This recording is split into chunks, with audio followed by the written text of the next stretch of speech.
Good morning, everybody. Morning Java with Les. Everything outdoors with Les Johnson. Thank you for joining me. You know, in all my travels around the country, boy, I put a lot of miles on. I'm slowing down. I say that a lot in some of my hunts that I'm wearing out. One thing I've been very blessed with is I've traveled to a lot of places, and a lot of those places I've traveled to, I've driven to. So I put a lot of miles on, and I'm a person that's had my CDL, and I've driven semi all over the country, and I've done it all pretty much. Worked on wind turbines, I've worked in the oil patch, I've done it all. Farmer, rancher, I've done a lot of stuff in the outdoors. But this is going to be a little history on my pickup that I've had since it was brand new. I no longer own it. It was a 2008 Chevy Duramax diesel. It was a four-door, four-wheel drive.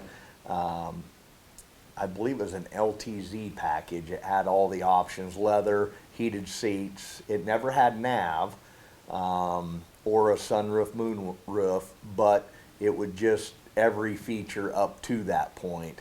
And I'm going to dive into some of the diesel stuff and the reason I like a diesel pickup for calling predators or any of my hunting for that matter. Nowadays the diesels are so much quieter, and that's a big part. Whenever I would travel around the country trying to get permission to call coyotes, numerous of the ranchers, many of them, would say, well, is that a gas burner or is that a diesel pickup? It's a diesel. Why? Well, if you had a gas burner, because how dry the conditions are, I wasn't going to let you hunt my property. But with a diesel, they don't get as hot, and typically they don't start fires like a gas burner will. The catalytic converters on gas burners can get plugged up. They get really hot, and the grass that touches underneath on the exhaust will start on fire. So that's something to remember if you're looking at getting a vehicle for calling predators.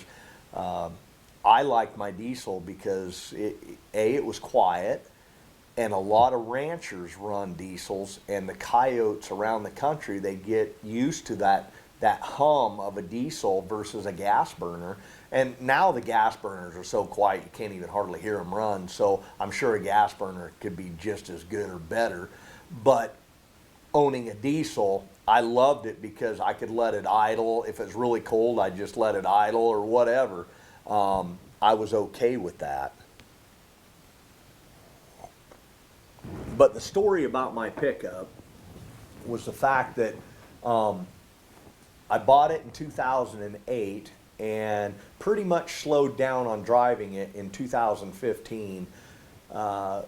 But I ended up getting rid of it with 458,000 miles on it. Now, I never put new injectors in it. I never cracked the transmission open. I never done none of that. That Chevy Duramax was a great vehicle. I had 11,400 hours on it, engine hours. There was many times when I was traveling, I'd just pull over on a road somewhere in a rest area. I would crawl in the back seat, lay out, sleep, leave the pickup idle all night long. It didn't bother me one bit. Put a lot of miles on that vehicle. I'm going to say I went to Canada. I live in Nebraska, and I went to Canada to and from probably at least 8 times. So the furthest I ever had it was clear up at Dawson Creek, British Columbia. I went up there one winter calling. Remind me to never do that again. There was mornings we woke up, my brother and I stayed in a little cabin that had no insulation. I froze my butt off in the middle of the night. When the fire went out, it was like you were inside of a freezer. So we were up all night long stoking the fire, and that fire could barely chase the cold away.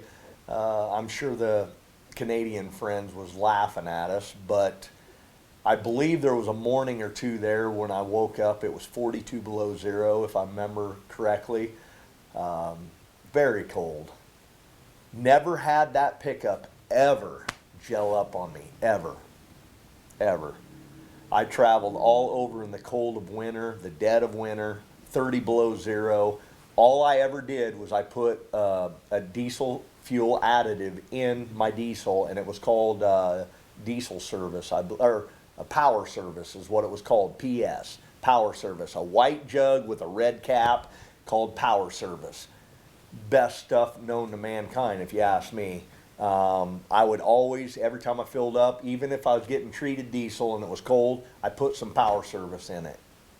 But the moral of the story is on my diesel pickup was the fact that I traveled all over the country, and I don't know how many coyotes that pickup had in the back of it, but I know when I got rid of it, it actually had blood stains in the paint that you couldn't get off. Like, there was so many times when blood would get on the paint, and then I'd wash it and still be some blood there. Well, then I'd have another load of coyotes in there and there'd be more blood. But it was an unbelievable pickup. I went everywhere. I got stuck a few times, not a lot.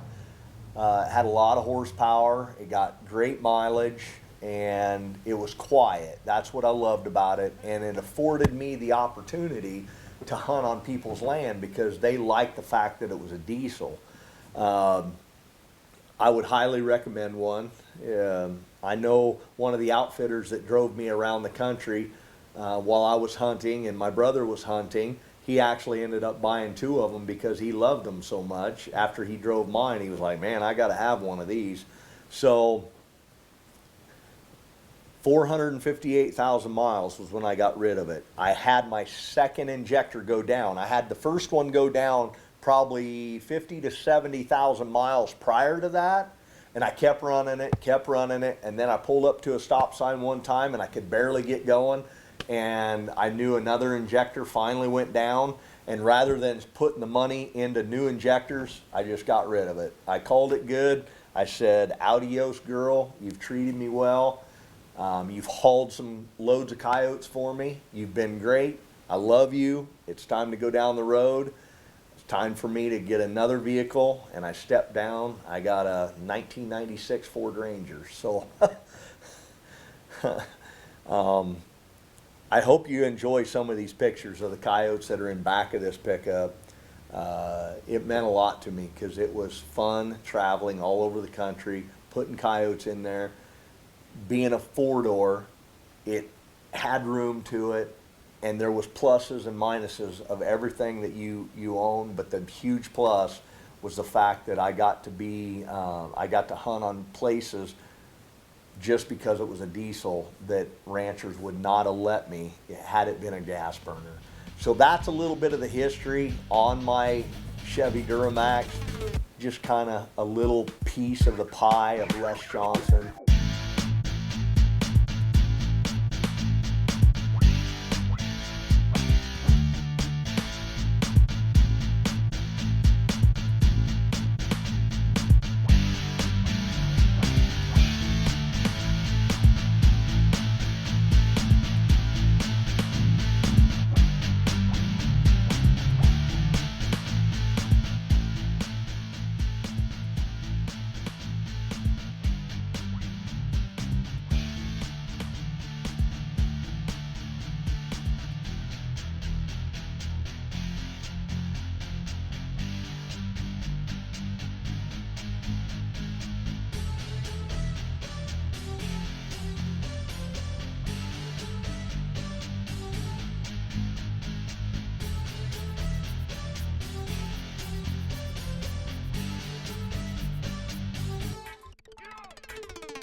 I hope you like this video.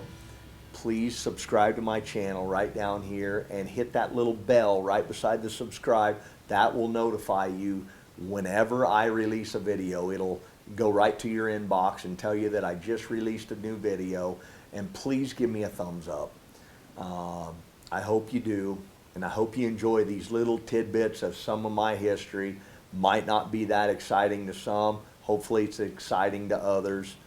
Until next time, I'm going to get outdoors.